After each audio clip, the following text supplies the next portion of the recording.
So hello guys, जैसा कि आप सब लोग जानते हैं कि हमने टॉप 1000 एमसीक्यूज की सीरीज स्टार्ट की है फॉर यूपीएससी प्रीलिम्स 2021 के लिए।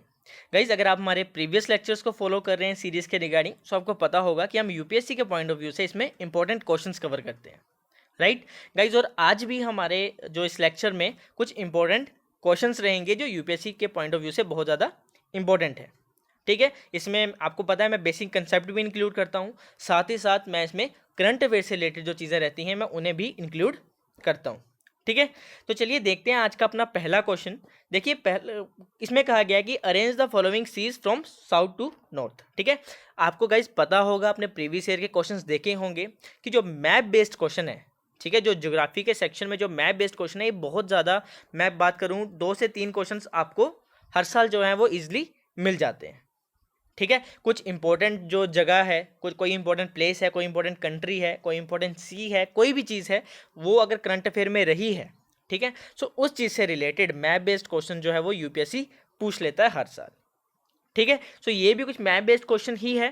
ठीक है, जिसमें आपने बताना है कि साउथ टू नॉर्थ, ठीक है, इन सी जो सीज दिए गए हैं यहाँ पे आपने बताना है कि कौन सा जो है वो साउथ में है और उसके बाद कौन सा जो है वो नॉर्थ में, आपने इन तीनों सीज को अरेंज करना है। ठीक है, साउथ टू नॉर्थ। सो बताइए, पहला है सुरु सी, सेकंड है बांदा सी एंड थर्ड है सिलेबस सी। ठीक है, सो इन तीनों में से बताना है आपने कौन सा साउथ में है, देन उसके बाद उनको अरेंज करना है नॉर्थ की तरफ। सो बताइए, ऑप्शन नंबर ए, बी, सी और डी, इन चारों में से बताना है कौन सा जो ऑप्शन है वो सही है। ठीक है, चलिए बताइए। देखिए गाइस, इसका जो हमारा सही आंसर रहने वाला है वो है ऑप्शन नंबर सी। ठीक है, दैट इज सबसे नीचे आपका रहेगा बांदा सी, उसके बाद syllabus see and then Sulu सी। ठीक है, आपको मैं एक बार मैप में भी इनकी लोकेशन दिखा देता हूँ। ये देखिए, देखिए ये है हमारा बांदा सी साउथ में, देन उसके बाद हम ऊपर जाएंगे यहाँ पे तो ये है हमारा syllabus see and then north में बात करें तो सुलू सी।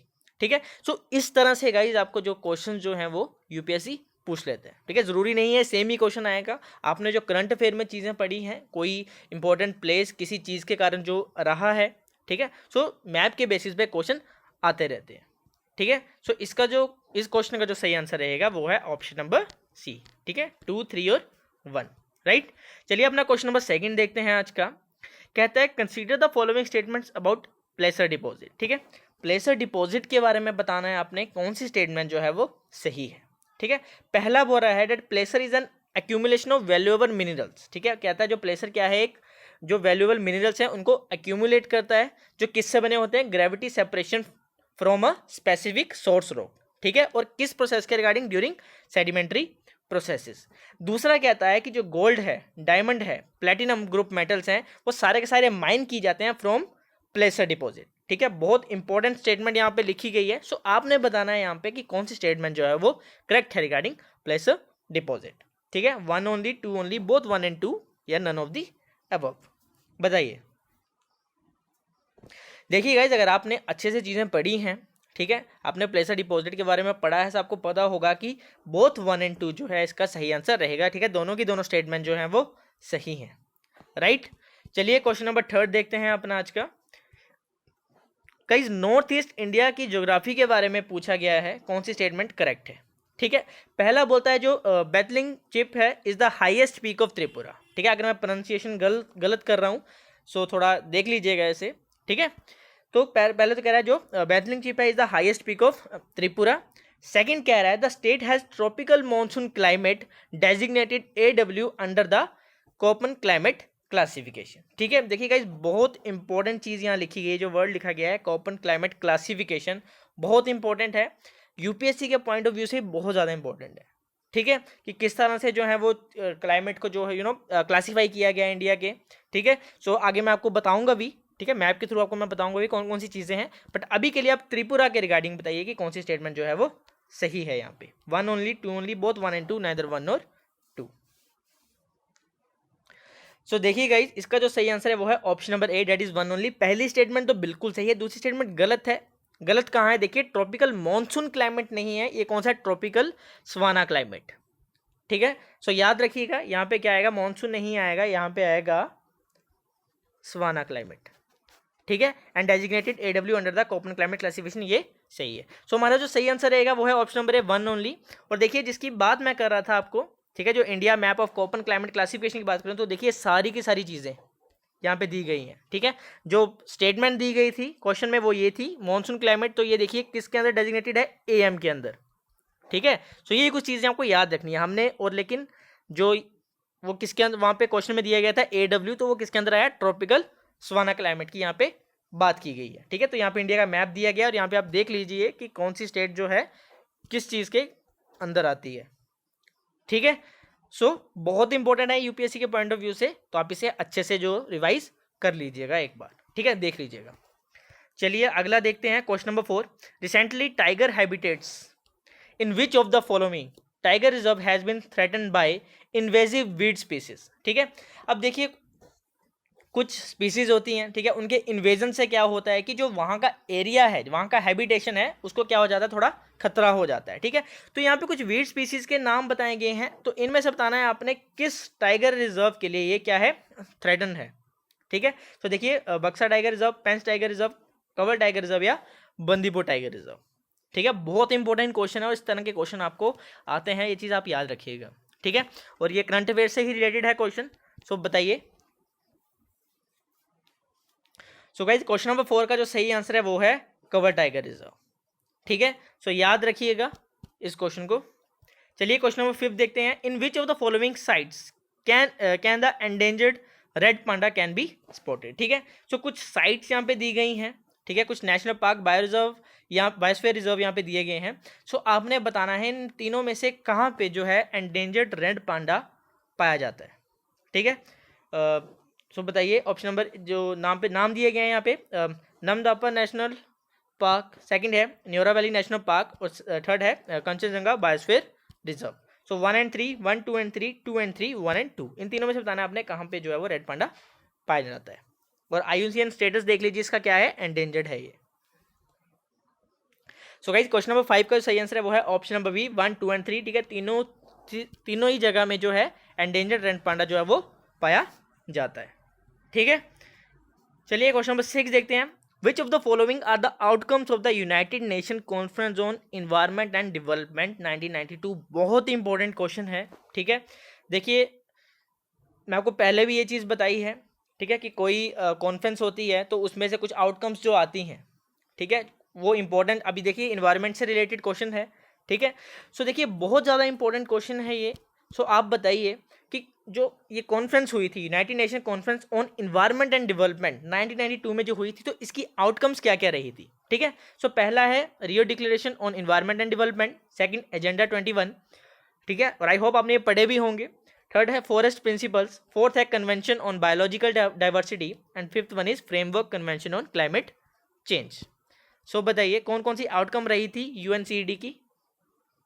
ऑप्शन ए है 1, 3 and 5 only, 1, 2 and 3 only, 1, 2, 4 and 5 only या 1, 2, 3, 4 and 5, ये सारी की सारी रही थी। गाइज इजी क्वेश्चन है, वैसे इजी भी नहीं कहूँगा मैं, मीडियम लेवल का क्वेश्चन है। अगर आपने इसको पढ़ा है तो आपको पता चल जाएगा। देखिए इसका जो सही आंसर है ऑप्शन नंबर डी। ठीक है, पांचों की पांचों जो है वो इसकी UNCED की क्या रही थी, आउटकम्स रही थी। और बहुत इंपॉर्टेंट क्वेश्चन है, याद रखिएगा। ठीक है, सो क्वेश्चन नंबर 6 का जो सही आंसर है वो है ऑप्शन नंबर डी। ठीक है, पांचों की पांचों जो इसकी आउटकम्स रही थी। चलिए क्वेश्चन नंबर 7 देखते हैं। The Arria formula and informal arrangement of discussion is related to. ठीक है, सो बताइए किस चीज़ से रिलेटेड है ये। North Atlantic treaty organization, world trade organization, international labour organization या यूनाइटेड नेशन सिक्योरिटी काउंसिल, बताइए। सो गाइज जो ये जो एरिया फार्मूला है ये रिलेटेड है यूनाइटेड नेशन सिक्योरिटी काउंसिल से। ठीक है, सो इसका जो सही आंसर रहेगा वो है ऑप्शन नंबर डी। चलिए क्वेश्चन नंबर 8 देखते हैं। With reference to the participatory guarantee system consider the following statement. ठीक है, so participatory guarantee system PGS के बारे में बताना है आपने कौन सी स्टेटमेंट करेक्ट है। ठीक है, पहला बोलता है it is a process of certifying organic products on quality standards. दूसरा कह रहा है it is implemented by the ministry of consumer affairs, food and public. And third one is Lakshadweep is the first state और union territory to become 100% organic. ठीक है, सो बताइए कौन सी statement correct है। 1 ओनली, 2 and 3, 1 and 2, 1, 2 and 3। ठीक है, सो अच्छे से सोचिए, देखिए और बताइए कि क्या इसका जो सही आंसर रहने वाला है। कि अगर आपने इसके बारे में पढ़ा है तो आप इजी स्टेटमेंट्स हैं यहाँ पे, स्ट्रेट फॉरवर्ड स्टेटमेंट्स हैं। सो बताइए कौन सा जो है इसका सही आंसर रहेगा। सो एक क्वेश्चन नंबर 8 का सही आंसर है वो है ऑप्शन नंबर ए, वन ओनली। पहली स्टेटमेंट बिल्कुल सही है। ये क्या है? It is the process of certifying organic products on quality standards. ठीक है। सेकंड स्टेटमेंट और थर्ड स्टेटमेंट गलत है। क्यों गलत है वो हम अपनी एक्सप्लेनेशन में देखते हैं। सो ये देखिए, it is implemented by the ministry of agriculture and farmers welfare. ठीक है, जो मिनिस्ट्री ऑफ एग्रीकल्चर और फार्मर्स वेलफेयर है इसके द्वारा इम्प्लीमेंट की जाती है, ना कि ministry of consumer affair and food and public के द्वारा। ठीक है। और तीसरी स्टेटमेंट बोलेगी थी Lakshadweep is the first state और यूनियन टेरिटरी। देखिए, Lakshadweep is the first UT to become 100% organic, but अगर स्टेट की बात की जाए तो कौन है वो? सिक्किम है। ठीक है, तो याद रखिएगा, early in 2016 Sikkim became India's first 100% organic state. ठीक है। सो थर्ड स्टेटमेंट हमारी इसलिए गलत हो जाती है। और सेकंड स्टेटमेंट भी आपको मैंने बता दिया कि कौन इसे इंप्लीमेंट करता है, ministry of agriculture and farmers welfare. ठीक है। सो इसका सही आंसर रहेगा option number A, that is one only. Right. चलिए आज का क्वेश्चन नंबर 9 देखते हैं। With reference to the Indian railways which of the following are benefits of head on generation technology.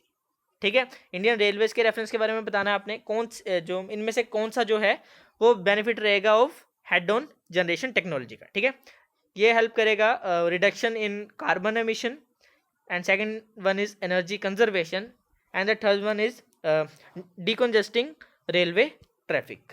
Right. So बताइए 1 and 3 only, 2 and 3 only, 1 and 2 only, 1, 2 and 3। So guys इसके जो benefits रहने वाले हैं वो है option number C, that is 1 and 2 only. ठीक है, ये इसका बेनिफिट रहेगा पहला कि ये रिडक्शन करेगा इन कार्बन एमिशन में, और second one is energy conservation के लिए।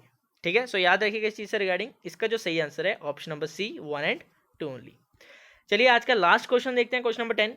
Recently the national wild life board has given its permission to the extraction of natural gas in which of the following wild life sanctuary. ठीक है। So national wild life board ने, ठीक है, permission दी है कि natural gas को extract कर सकते हैं इनमें से किस वाइल्ड लाइफ सेंचुरी में। ठीक है। सो बताइए, यहाँ पे 4 वाइल्ड लाइफ सेंचुरी दी गई हैं, आपने बताना है कौन सा जो है इसका सही आंसर रहेगा। करंट अफेयर से रिलेटेड क्वेश्चन है, और देखिए आपको पता है कि यूपीएससी में जो करंट अफेयर का वेटेज है वो बहुत ज़्यादा है। ठीक है। सो इसलिए ज़्यादातर करंट अफेयर के क्वेश्चन जो है वो इंक्लूड किए जाते हैं, और करंट अफेयर जो ये पोर्शन है ये हमारे यूपीएससी के लिए बहुत ज़्यादा इंपॉर्टेंट होता है। सो गाइस क्वेश्चन नंबर 10 का जो सही आंसर है वो है option number D, that is Krishna wild life sanctuary. ठीक है। सो जो नेशनल वाइल्ड लाइफ बोर्ड है उसने जो परमिशन दी है नेचुरल गैस को एक्सट्रैक्ट करने की, वो कौन सी वाइल्ड लाइफ सेंचुरी के लिए में दी है? Krishna wild life sanctuary. ठीक है। सो गाइज यहीं पे हमारे आज के जो 10 क्वेश्चन है वो खत्म होते हैं। आई होप आपको 10 के 10 क्वेश्चन जो है अच्छे से समझ आए होंगे। ठीक है। देखिए मैं अभी आपको एक बात बताना चाहता हूँ। देखिए अभी बहुत ही कम टाइम बचा है, मतलब हार्डली 3 हफ्ते ही बचे हैं, 3 हफ्तों से भी कम। तो मैं आपको यही चीज़ बताना चाहता हूँ इस चीज़ में कि देखिए जितना हो सके उतना अब नई चीज़ें मत पढ़िएगा। ठीक है, बस रिवाइज़ करिए, MCQs की फॉर्म में चीज़ों को जो है वो अच्छे से रिवाइव करते रहिए। ठीक है। सो आई होप आपको आज की वीडियो पसंद आई होगी। पसंद आई तो लाइक करिएगा, नहीं आई है तो कोई दिक्कत नहीं है, डिसलाइक करिएगा, पर कमेंट सेक्शन में लिखिएगा क्या चीज़ समझ नहीं आई। तब तक के लिए अपना ख्याल रखें। Bye bye, take care.